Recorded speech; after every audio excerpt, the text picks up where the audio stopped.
Hi, so before we start looking at volumetric analysis, I thought it might be good for us to review dilution and what that means. Some of you may have come across some dilutions in doing questions with AAS and UV-Vis where the sample has been diluted, and it might have confused you a little. So let's have a look at a quick review of our dilution equation and how we can deal with this and picture this in our calculations.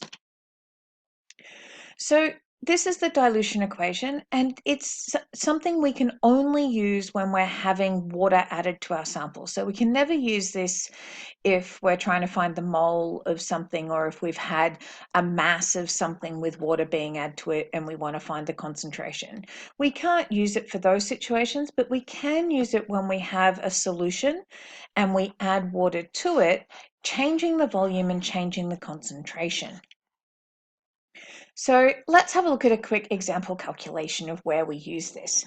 We can use the dilution equation for this calculation because it has told us that we're having 9.46 milliliters of a 1.4 molar barium chloride solution, and we see that keyword diluted, and we're being told it's being diluted to 91.8 milliliters. This means that we have an initial solution where we can say that the initial volume, V1, is 9.46 mils. Our concentration, C1, is 1.4 molar, and we've been given V2. So we can look at our C1V1 is equal to C2V2. Because we have C1, V1, and V2, obviously we want to find C2, so we're going to have C2 is equal to C1 V1, and we're going to bring our V2 over to the other side by dividing. So this means now we can just substitute in. So we get 9.46 milliliters of a 1.4 molar solution is diluted up to a final volume of 91.8 milliliters. Of course, we can throw that into our calculator, 9.46 times 1.4 divided by 91.8, and this is going to tell us that the final concentration has decreased to 0.144 moles per litre, or molar. Fairly standard situation where we've seen before. Another way that we can do this calculation is to work backwards using the dilution equation. So in this case, we're going to be asked to find the more concentrated solution that we started with from the diluted concentration. So in this question, we've been told that 50 milliliters of sulfuric acid was diluted to a total volume of 375 milliliters, and that the final concentration was 0.25 molar. We've been asked to determine the concentration of the original solution. So C1V1, because we've been told we are diluting, so we know we can use our dilution equation, is equal to C2V2. This time we want to find the initial concentration, so we're looking for C1. So C1 is going to be equal to C2V2 all over V1. So we are going to have our concentration 0.25 multiplied by our volume 375 all over our initial volume, which was 50. Throw that into our calculator and we find that the initial concentration of the solution was 1.875 molar of sulfuric acid. Okay, so that's an example where we've worked backwards.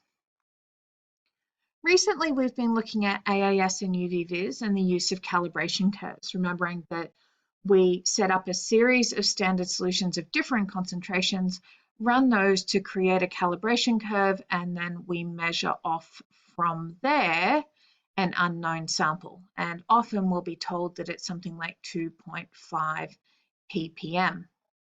That's all fine and good, but sometimes we've been told that we've had our sample, our unknown sample, was diluted before it was put into the AAS or UV-Vis.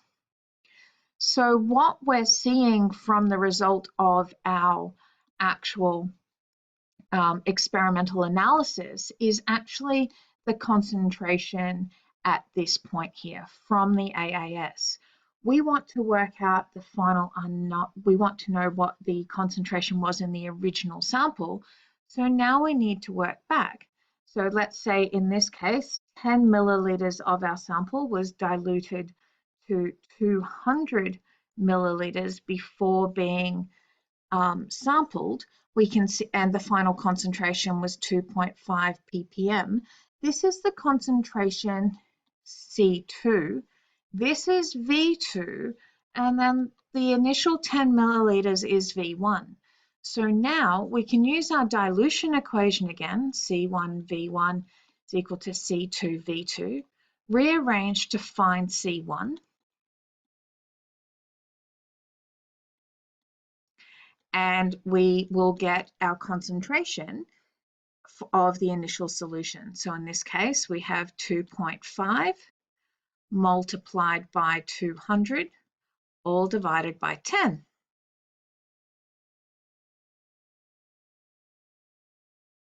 So the initial concentration was 50 ppm in the original solution.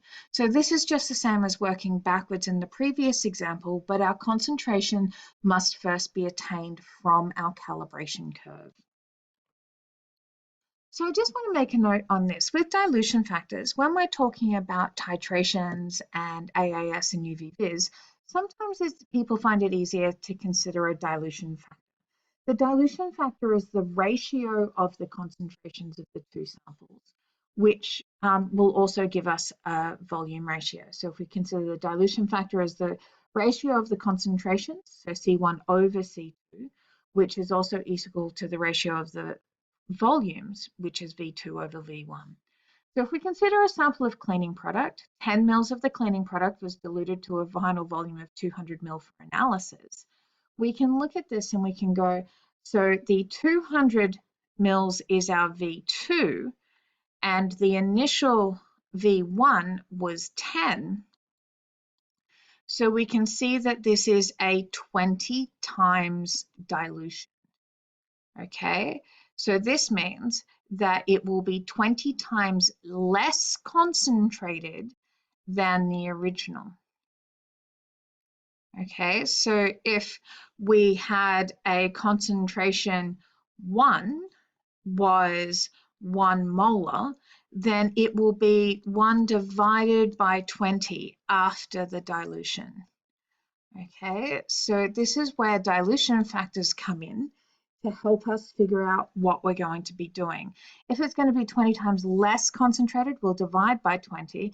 If we're working backwards, we could then say, well, we had the diluted solution was 200 was where we were starting from, and we were going to our final one. So we can see here that this would be a 1 in 20 dilution. So the original stock solution would be 20 times more dilute. Okay, so this is just another way of using the C1V1, C2V2 equation. Some people prefer to work by using the ratio, so figuring out whether or not it's 20 times more or 20 times less dilute, and that's fine. It does all relate back to our C1V1, C2V2 equation.